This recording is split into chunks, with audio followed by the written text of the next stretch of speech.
Hello, everyone, and welcome back to the Deep Dive. It's good to be back. We are back at the table. We've got the coffee brewing, and it's strong coffee today. I have a feeling we're going to need it. Oh, definitely. The topic today has some weight to it. It really does. I'm looking at this stack of documents in front of me, and honestly, I was a little hesitant when I first saw the title. I can understand why. Usually, we're here to talk about the latest tech breakthrough or some obscure historical event. We're unpacking a complex economic theory. Right. We usually try to make you smarter about the world outside of you. Exactly.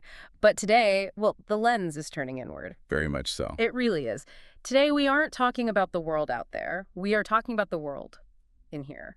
Specifically, we are talking about a feeling that I think almost every single person listening right now is going to recognize, even if they've never actually put a name to it. It's one of those universal experiences, but it's one that often flies under the radar because, well, it doesn't look like a crisis. It just looks like life. It looks like life. That's the perfect way to put it. I want to start by addressing you, the listener, directly. Okay. I want you to tap into a very specific sensation. You know that feeling when your phone buzzes on the table? You look down at the screen and you see a specific name. It might be a family member, a parent, a sibling, could be a close friend.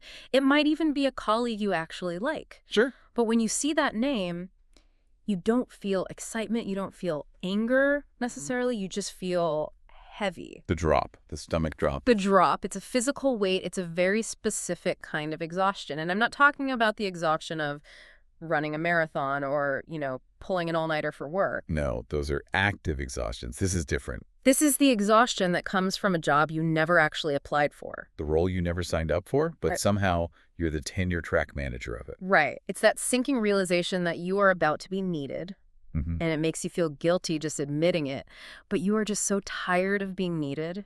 Today, we are going to unpack that. Yes, we are. We're exploring the subtle, often invisible transition where wanting to help somehow morphs into having to help. It is a fascinating and I think a somewhat tragic dynamic, and I want to be really clear right from the start. Please. We aren't talking about obvious toxicity here. We aren't talking about villains and victims, not in the traditional sense. No. We are not talking about abusive relationships where someone is actively, maliciously trying to harm you. No, and that's what makes this so tricky, isn't it? If someone is just mean to you, it's easier to walk away, or at least, the script is clear. The lines are drawn. Exactly. But we are talking about how good intentions, reliability, genuine kindness, your best traits, can over time become a trap. It's the weaponization of virtue, in a sense, against yourself. So to guide us through this, we are doing a deep dive into a really insightful piece of content. It's a set of notes and analysis titled The Erosion of Choice, From Support to Obligation. And it specifically draws from a discussion called QofeBreak 20. The title alone is incredibly evocative. The erosion of choice. It really is. It sets the stage for our mission today, I think. We want to unpack the mechanics of how support slowly turns into expectation. We want to look at the machinery under the hood of your relationships to explain and maybe validate why being a good person can sometimes feel so incredibly draining. And I love that phrase, the erosion of choice. It's going to be our anchor for the next hour. It has to be. It suggests this doesn't happen overnight. You don't just wake up one day and find yourself in a trap. It wears away at you. Precisely. It's a geological process, not a sudden event. It's like water on stone. You don't notice the change day by day, but over a few years, the whole landscape has shifted. the entire canyon has shifted. Before we really get into the weeds, and there is a lot of psychology to unpack here, I think we need to do a bit of a tone check. Good idea. Because I know how these topics usually go in the self-help world. You listen to something about boundaries or obligations, and it's basically just a list of scripts. Oh yeah, say this to your boss. Here are 3 hacks to cut toxic people out of your life. Just say no, as if it's that easy. It becomes tactical, like you're going into battle. Exactly. And we are not doing that today. No, this isn't a list of hacks. This isn't about aggression or building walls. The goal here is reflection. It's about compassion. Compassion, yes. We want to understand the why. Why does this dynamic happen? Why do we fall into it? Because the source suggests that once you understand the mechanism, you can stop feeling crazy. Right. You can stop feeling guilty for just wanting to take a step back. Right. If you're listening to this and you feel like you're drowning in other people's needs, We aren't here to tell you to stop caring. Absolutely not. We need more caring people in the world, not fewer. Oh. We're just here to help you understand why caring hurts right now. So let's jump into part 1. Let's do it. Let's talk about what the source calls the quiet shift. The quiet shift. This is where it all begins. And to understand the shift, we have to look at the starting point. The source material makes a very simple but really profound statement. Support is supposed to feel mutual. It sounds obvious, right? Like something you'd see on a greeting card. Friendship is magic, support is mutual.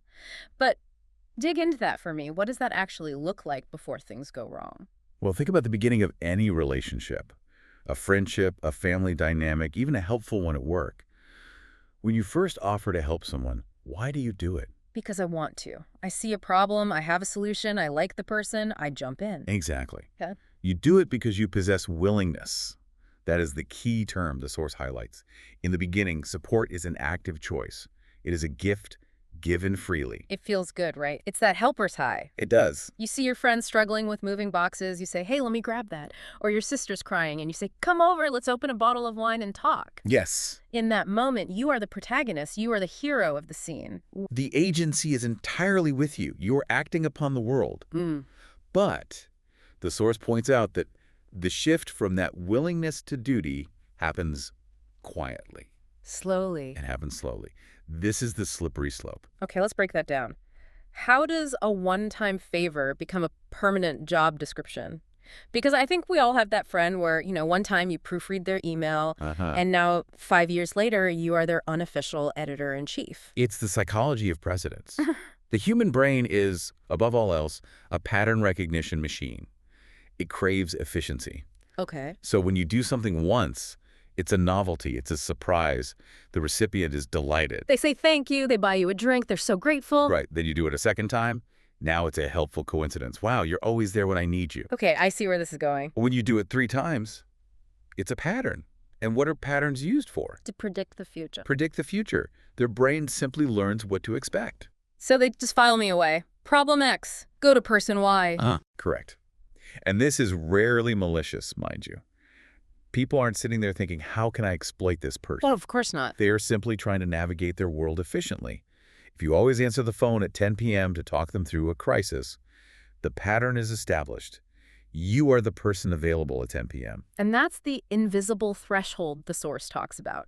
There's this moment where choice shifts to duty, but nobody announces it. Never. There's no meeting where someone says, okay, from now on, you are the designated emotional dumpster for the group. Sign here. No, there is never a meeting. It is an unspoken slide. An unspoken slide. Think about it geographically. The source uses this analogy, which I find incredibly useful. Imagine walking across a field of tall grass. Okay, I'm visualizing it. The first time you walk across that field to help someone, you are blazing a trail. It takes effort. You are choosing your steps. You're conscious of the act. I am choosing the path. I'm pushing the grass aside. Yes. But if you walk that same exact line every single day, every Tuesday you listen to the venting, every Friday you fix the computer problem, what happens? You wear a path into the grass, a dirt path. And then eventually becomes a rut, a groove in the earth. And if you've ever walked on a hiking trail that has those deep ruts from mountain bikes or rain, you know what happens. You stop choosing where to step. What happens? Your foot just slides into the hole. Exactly. The path walks you. That is the perfect analogy for what the source calls the erosion of choice. The erosion is that path wearing down. That is profound. The path walks you. Because that's what it feels like. It feels like I'm sleepwalking through these obligations. Yes. I pick up the phone, not because I decided to, but because the rut led me there. My feet just went. Yes. And erosion is natural, it's slow, and it is destructive to the original landscape. To the choice. To the choice. Yeah. It wears down the foundation of the relationship. And eventually, the element of choice is entirely removed from the equation. That's the scary part. Because even if you would have said yes, even if, you would have happily helped, the fact that you weren't asked changes everything. It changes the chemistry completely. Yeah. And this is a crucial point for the listener to understand, because often we tell ourselves, well, I would have helped anyway, so why am I mad? Right. I do that all the time. You are mad because of the loss of autonomy. Autonomy. Yes. When the question is skipped, the autonomy is gone. The action might be the same, but the feeling is completely different. It shifts from, I am giving this to you. To you are taking this from me. Exactly. You are taking this from me. Wow, that hits hard. Because that's where the resentment starts to bubble up, isn't it? You're doing the nice thing, but you're angry about it. And that confusion, why am I angry when I'm helping? I'm a good person. That is exactly what we are trying to validate today. Right. You are angry because your agency was eroded. A theft has occurred. A theft of choice. This leads us perfectly into the next section of the source material. We have to talk about the trap. The trap. Because we don't just fall into this by accident. We fall into it because we're reliable. We're the good ones. Yes. Part 2. The trap of reliability in the role. The source has a quote here that I find fascinating. How being dependable becomes a role you didn't agree to. It's so weird because reliable is usually the best compliment you can get, right? It's a gold star. Yeah. If someone says, she is so reliable, or he is my rock, you beam with pride.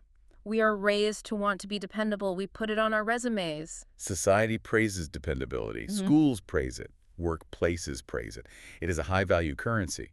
But the source suggests that this virtue can be weaponized against the self. A double-edged sword. Completely. How so? I mean, how can being good be bad? Well, we have to deconstruct the difference between acting dependably in a specific moment and being assigned the role of the dependable one. Oh, that's a big distinction, acting versus being. It's massive. Yeah. When you act dependably, it is a behavior. Yeah. It fluctuates.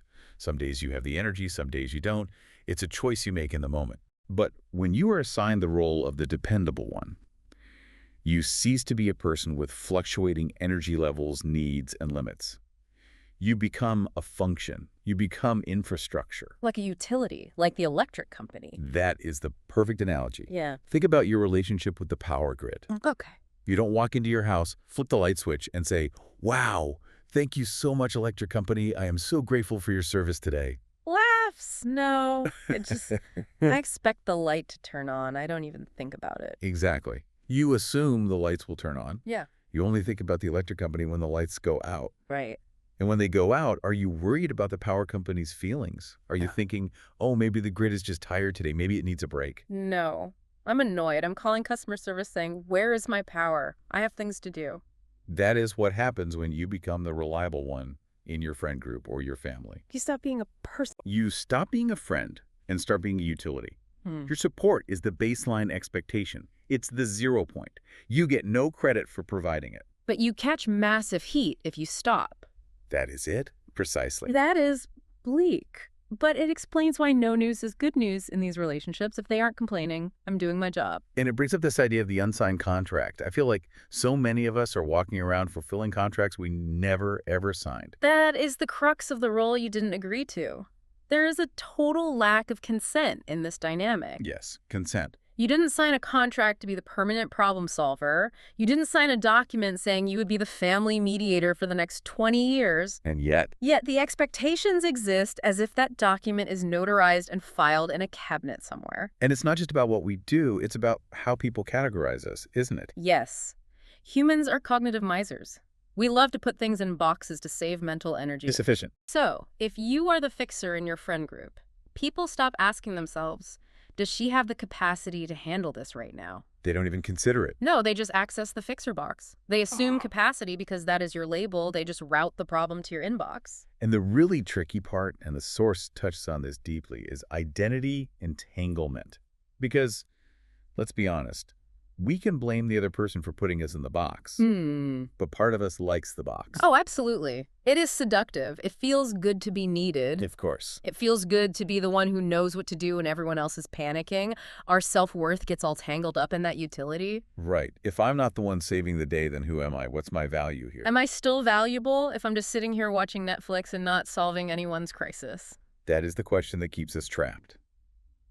If your entire sense of value is tied to being the one who shows up, then stepping back feels like a loss of self-worth. It feels like failing. Breaking character feels like failing. So we keep playing the role, even when the audience has gone home and the theater is dark and we are just exhausted. Okay, so we have the erosion of choice. We have this trap of reliability. Now I want to get into the specific kind of work this involves. Right. Because the source brings up a term that I think everyone knows, but maybe doesn't fully understand in this context: emotional labor. Yes. Part 3. Emotional labor and the assumption gap. Now, emotional labor gets thrown around on social media a lot. It's a buzzword. It has become a bit of a buzzword, Mm-hmm. but the source uses it very specifically here. How so? It says, emotional labor builds when care is assumed instead of appreciated. Okay, let's do a little math equation here. Care minus appreciation equals what? Obligation. Or, more accurately, resentment. Which comes from the assumption gap. Correct. The assumption gap. When something becomes a baseline expectation, again, like gravity or the sun rising, people stop noticing it. They only notice its absence. Exactly. When you provide emotional labor listening, remembering birthdays, anticipating conflict, managing the mood in a room, if you do it perfectly, it is invisible. That is the tragedy of it. The better you are at it, the less people see it. Precisely. If you are excellent at anticipating needs, you solve problems before they even happen. So to the other person, it just looks like a problem-free day. It looks like there were no problems to begin with. They don't see the labor. They just enjoy the smooth ride. They don't see the duck paddling furiously under the water. You see the glide. They just see the glide. Let's talk about that weight of invisible labor, because the source mentions unspoken expectations. This isn't just about physical tasks like doing the dishes, it's the mental load. It is the mental load of trying to read minds.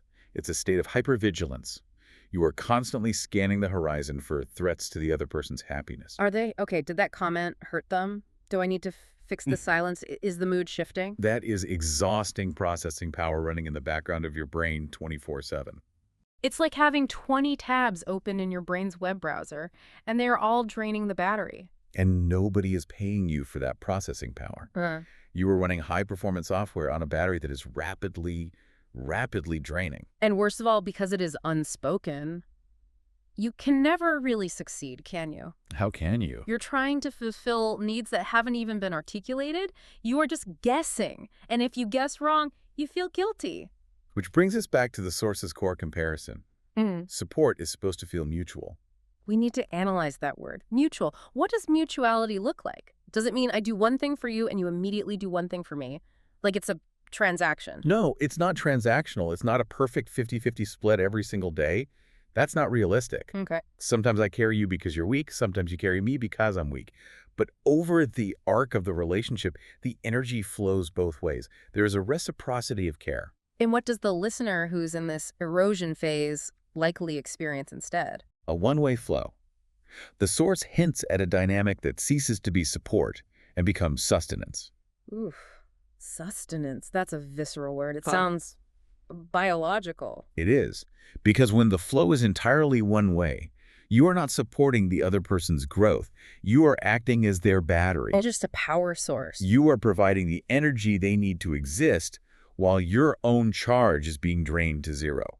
That is not a relationship. That is a parasitic dynamic, even if it's unintentional. Parasitic is a strong word. I mean, it sounds harsh. It is strong, but it fits the biological model.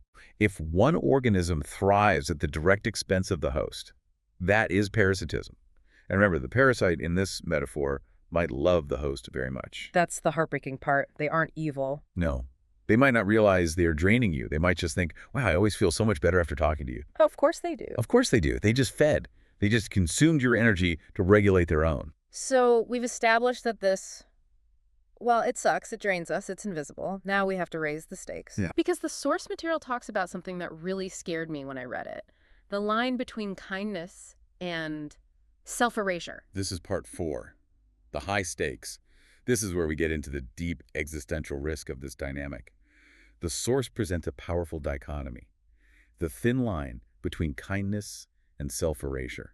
Define self-erasure for us, because that sounds like something from a sci-fi horror movie. In a way, it is. Self-erasure is the act of making oneself smaller, quieter, or less important to accommodate the space needed by another. It's a slow disappearance. It is. You sand down your edges so you don't bump into their issues. You swallow your needs so you don't burden their capacity. You edit yourself in real time to be more convenient. I think a lot of us confuse this with being low maintenance. Yes. We think, oh, I'm just easygoing. I don't care where we go for dinner. I don't care what movie we watch. Being easygoing is a preference. Self-erasure is a survival strategy. It's saying, my needs are negotiable, yours are not. And the source suggests that true kindness does not require destroying yourself. If your kindness requires you to cease existing as a distinct person with needs, it is not kindness. It is submission. That is a mic drop moment right there. If your kindness requires you to cease existing, it is submission. And we have to look at how kindness gets weaponized. We often tell ourselves, if I were a kind person, I would do this. We blackmail ourselves. We use our own virtues to blackmail ourselves. A good daughter would pick up the phone. A loyal friend wouldn't mind. We create these impossible standards. And the source pairs this with being taken for granted. We talked about reliability, but this is deeper. This is about being infrastructure. Yes. We mentioned the electric company earlier, but let's look at the floor. The floor of a house. Okay. A floor is essential. You cannot have a house without a floor. Yeah. But you walk all over it. You don't thank the floor for holding you up every day. You spill things on it. You assume it will be there. You assume it will be there. And if the floor suddenly vanished... You'd be furious. You'd fall into the basement. Exactly. When you become infrastructure in a relationship, you are essential, but you are not viewed as a person. You are viewed as a condition of their environment. You're part of the scenery. You're part of the scenery. That is heartbreaking. To be someone's environment instead of their friend. To be the background noise of their life. It leads to the pressure factor. Yeah. The source discusses. It says, support should come from willingness, not pressure. I want to have the listener identify this. How do you tell the difference between willingness and pressure? Because sometimes they feel really mixed together. They do. Sometimes I want to help, but I also feel like I have to. It can be subtle, but try to locate the sensation in your body. The body often knows before the brain does. Okay. Willingness usually feels like a pull. You are pulled toward the action because you want to connect, you want to help. It feels expansive. You lean forward. And pressure. Pressure feels like a weight pushing you from behind, or a knot in the stomach. It feels constrictive. It comes from fear. Fear of their reaction, fear of guilt, fear of not being the good one. So it's the direction of the motivation, a pull versus a push. Yes. Are you doing something to create a positive feeling, connection, relief, joy? That is willingness. Or are you doing something to avoid a negative feeling, guilt, their anger, their disappointment, the silent treatment? That is pressure. That is coercion. Doing something to avoid a negative feeling. That's the key. I'm not doing this because I want to help you. I'm doing this because I don't want to feel guilty for not helping you. I am managing my own anxiety. Exactly. And that brings us to the final and perhaps most difficult part of the source material, the guilt. The guilt. Because stepping back, it feels terrible. It feels like a crime. Part 5. The guilt of stepping back. The source addresses this head-on. Why stepping back can feel selfish even when it's necessary. This is the selfishness myth. It is. I feel this so deeply. If I say no, if I don't pick up the phone, I feel like a bad person. I feel like I am harming them. I feel like I'm abandoning a puppy in the rain. Of course you do, because you have trained them to rely on you. And more importantly, you have trained yourself to derive value from that reliability. Right. Breaking that pattern triggers a massive alarm bell in the brain that screams, "You are violating the social contract. You are bad. Danger." But the source argues that stepping back is necessary. It's not just okay, it's required for survival. This is the reframe we need to make. If the relationship has become parasitic, if it is sustenance rather than support, then stepping back is not an act of aggression. It is an act of restoration. Restoration, I like that. You cannot support anyone if you yourself have eroded away. Yeah. You cannot pour from an empty cup, as the cliche goes, but more accurately, you cannot hold up a house if you are a crumbled foundation. So the feeling of selfishness is, what? A glitch, a bug in the system. It is a false signal. It is phantom limb pain from the role you are trying to cut off. Wow. It is a symptom of the role trying to protect itself. It is not a reflection of reality. Reality is that you are a finite human being with limits. Acknowledging limits is not selfish. It is truthful. So how do we reverse the erosion? The source talks about reclaiming choice. What does that look like in practice? To stop the erosion, you must reintroduce the element of choice.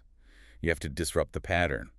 This doesn't mean you stop helping forever. It doesn't mean you block their number and run for the hills. Okay. It means you stop helping on autopilot. So instead of answering the phone on the first ring every single time, maybe you let it go to voicemail. Or you text back and say, in the middle of something, can I call you tomorrow? You reintroduce a gap, a pause. You reintroduce the possibility of no. Yeah. Because without the possibility of no, the yes is meaningless. Without the possibility of no, the yes is meaningless. That is so true. If I have to say yes, it's not a gift, it's a tax. Precisely. Reclaiming choice means moving back to support and away from obligation. It means doing things because you want to. And that might mean doing less overall. Right. But the things you do choose to do will be genuine. They will carry the energy of care, not the energy of resentment. But you should expect resistance, right? The source implies that people won't like this. Oh, they will hate it at Yeah. first. Yeah. If the floor suddenly stood up and said, hey guys, I'm taking a 15-minute break, everyone would fall down. They'd be so confused. When you change the rules of an unsigned contract, the other party will be confused and likely upset. They will try to pull you back into the rut. That is normal. That doesn't mean you are doing it wrong. It means you're succeeding. Now, before we wrap up, we need to touch on the final note of the source, which I think is maybe the most important. Compassion for the self. Yes, because it is very easy to listen to this deep dive and get angry at yourself. Why did I let this happen? Why am I such a doormat? Why have I been erasing myself? Or get angry at the other person. Why are they using me? Why are they such an energy vampire? Yeah. The goal here isn't anger. Anger is just another draining emotion. The goal is compassion. You got into this dynamic because of your good traits. Because you're kind. You're reliable. You are empathetic. These are wonderful things. They lacked guardrails. They lacked boundaries. You aren't broken. You're just overfunctioning. Correct. So have compassion for the version of you that got stuck in this loop. You were trying to help. You had good intentions. Now you just need to aim some of that help inward. I think that is a beautiful place to start summarizing what we've learned today. We've covered a lot of ground. We have. We started with the erosion of choice, how willingness slowly, quietly morphs into duty through repetition and expectation. How the path eventually starts to walk you. Then we talked about the trap of reliability, how being the dependable one becomes a cage you didn't agree to be locked in. How we become utilities instead of people. We discussed the assumption gap and the heavy, invisible toll of emotional labor, how care without appreciation breeds resentment. And how support can curdle into sustenance. And we looked at the high stakes of self-erasure, the very real danger of becoming infrastructure in someone else's life instead of a person in your own. And finally, we address the guilt. The lie that saying no is selfish, when in reality, it is the only way to preserve the integrity of yourself and your relationships. The core truth of the source remains. Support must be rooted in willingness. If the willingness is gone, it is no longer support. It is debt. And you cannot build a healthy relationship on a foundation of debt. Now, we always like to leave you with a final thought, something to chew on. And today, you've pulled a question that is, well, it's a bit of a gut punch, but in a good way. It's a clarifying question. It's something to ask yourself the next time you feel that heavy pressure we talked about. It extends the logic of the source material to its natural conclusion. Okay, let's hear it. Here's the question. If your support is only accepted when it is an obligation and rejected when it is a choice, was it ever really about you supporting them, or was it just about them consuming you? Wow. Was it support or was it consumption? That is a huge question to sit with. It is. And the answer might change how you view your willingness next time the phone rings. As you go about your week, try to notice that difference. Notice where you feel the pressure and where you feel the willingness. Just notice it. That's step one. Awareness is the antidote to erosion. Thank you for diving deep with us today. This was a heavy one, but I think a really important one. Take care of yourselves. And take care of your choices. We'll see you next time.